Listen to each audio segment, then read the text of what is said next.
салом дӯстон, яке аз мавзӯи асосии футболи тоҷик дар ду рӯзи охир ба фурӯш гузоштани шудани медали нуқраи чемпионати Осиё аз ҷониби собиқ дифоъгари чанд зинаи мунтахаби Тоҷикистон Шаҳром Назаров мебошад. Шаҳром Назаров дар робита бо ин ва тарки футбол карданаш бо голтиҷӣ суҳбат анҷом дод. Ин суҳбат дар Инстаграм дар пахши мустақим сурат гирифт ва баъдан сабти онро дар ин саҳифаи иҷтимоӣ гузоштанд. Аввалтар аз ҳама бояд гуфт ки Шаҳром Назаров дар ҳайати наврасони то 16-солаги соли 2018 то финали чемпионати Осиё баромадан ҳамеша дар ҳайати асосӣ ба майдон меомад. ӯ вобаста ба бозиаш яке аз наврасони умедбахш ва ояндадор ба ҳисоб мерафт. мо ҳамин мавзӯъро пайгирӣ мекунем ва барои аудиторияи худамон тафсир хоҳем кард. Як лайк монда видеоморо умед дорем ки то охир тамошо мекунед. Дӯстон, футболи зимистона дар ҷӯшу хуруш аст ва суперҷоми Испания моро интизор мебошад. Реал қувваи худро бо Валенсия месанҷад.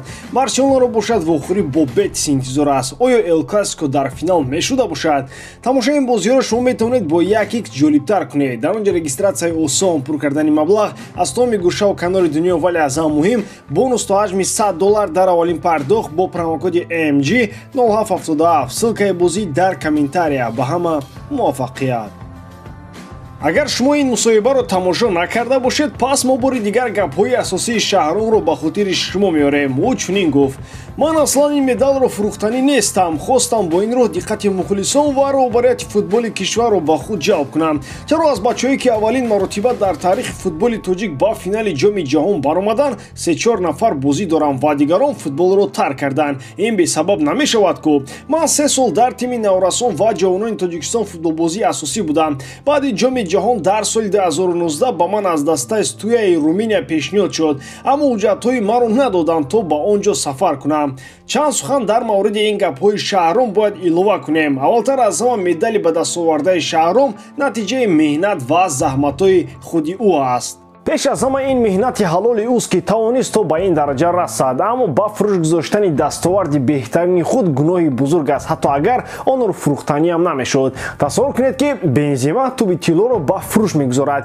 ё мисоли саҳҳтар биёрем, Гризман меинбад ба ҳайати тими мунтахаби Фаронса даъват нашавад, баъд чӣ? Ӯ магар медали тиллои соли 2018 ва медали нуқраи соли 2022ро ба фурӯш мемонад? Манчестер Юнайтед ва Роналду калову пӯст зада ҷудо шуданд, аммо Криштиану медали тиллои Лигаи чемпионҳои бо Манчестер Юнайтед гирифта ва ё туби тиллои дар ҳайати ин даста гирифтаро ба фурӯш намемонад ку. Португалия имсол бо ӯ чӣ корҳое кард, вале ӯ медали тиллои соли 2016ро аз чемпионати Аврупо ба фурӯш нагузошт ку. Ин меҳнати худи ту аст, Шаҳром. Миллион роҳи дигари ҷалб кардани диққати ҷомеаи футболӣ ба ин масъала буд. Ту дақиқан роҳи хаторо интихоб кардӣ. Вобаста ба дастаи Стяуа ва таваҷҷӯҳи ин тим ба Шаҳром, ин гап ҳақиқат дорад. Шаҳром Назаров ба ин клуб лаҳзаҳои беҳтарини бозии худро дар чемпионати Осиё, ҷаҳон ва Лигаи олии Тоҷикистон ба ин тим равон кард.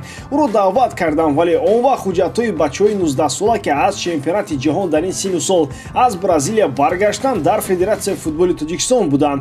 Воқеан ҳуҷҷатҳои ӯро надоданд. Ҳамчунин Шаҳром дар бораи ноадолатӣ нисбати ӯ дар Хуҷанд ки пас аз Локомотив ба он ҷо рафт, ибрози андеша кард. Мегӯяд ки дар он ҷо ба ӯ вақти бозӣ дода нашуд, аммо ин ҷо бояд гуфт ки ҳолати оддӣ буд. ҳеҷ кас қасдан бар муқобили Шаҳром дар Хуҷанд набуд. Фақат гап дар он ки Хуҷанд аз ӯ дида дифоъгарони беҳтар дошт ва онҳо дар ҳайати асосӣ ба майдон меомаданд.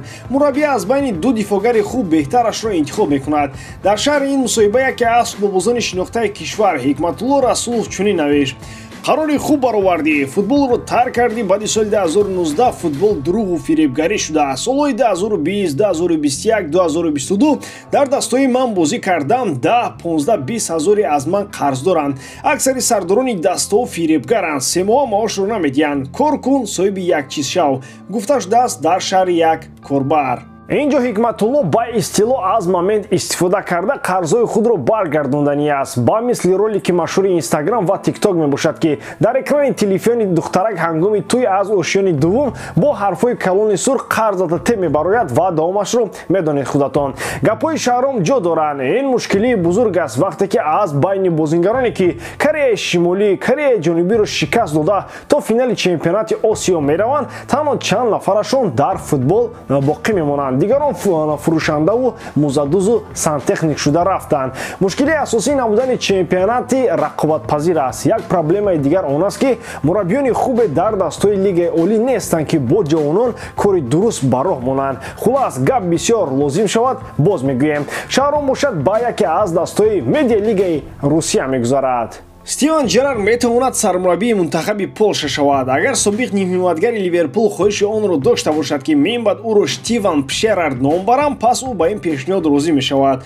Гуфта мешавад ки баъд аз он ки Стиви Джи аз вазифаи сармураббигии Астон Вилла барканор карда шуд, роҳбарияти Федератсияи футболи Полша бо ин мутахассис гуфтушунидҳоро оғоз карданд. Пас аз ҷоми ҷаҳон бошад, роҳбарияти ин созмон боварӣ ҳосил карданд ки барои Полша сармураббии нав лозим аст ва диққати аввалин дараҷаро ба собиқ капитани Ливерпул равон карданд. Тибқи хабарҳо Джерард айни замон андеша карда истодааст ки ба Полша равад ва ё пешниҳоди дастаҳои дигарро интизор шавад.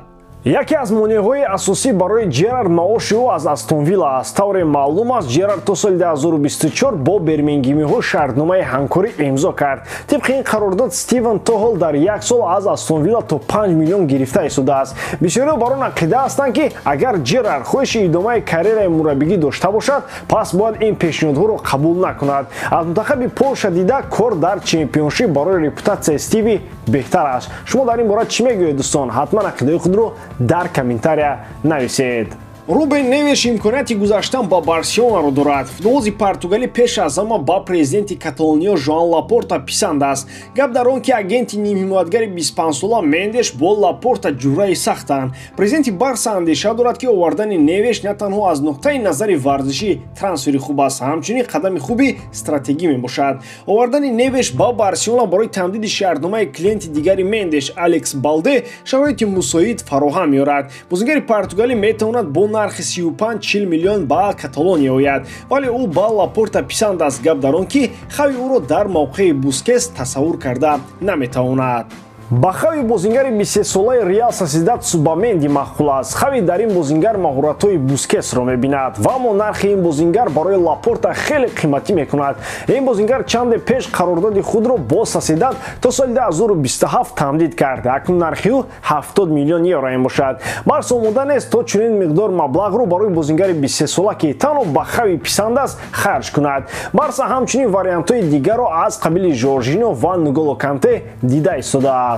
Душан Влахович ба чандин дастаҳои Премер-лига писанд аст. байни онҳо дастаи Арсенал хоҳиши бештар нишон дода истодааст. лондониё баъд аз он ки Жезусро то охири мавсим аз даст додан, ба бозингарони дигари хатти ҳамла таваҷҷӯҳ зоҳир карданд. пеш аз харидори Жезус тобистони соли гузашта Арсенал мехост Влаховичро ба сафи худ ҷалб намояд, вале он замон ҳамлагари сербӣ чемпионати барои худшинос серия А-ро интихоб кард.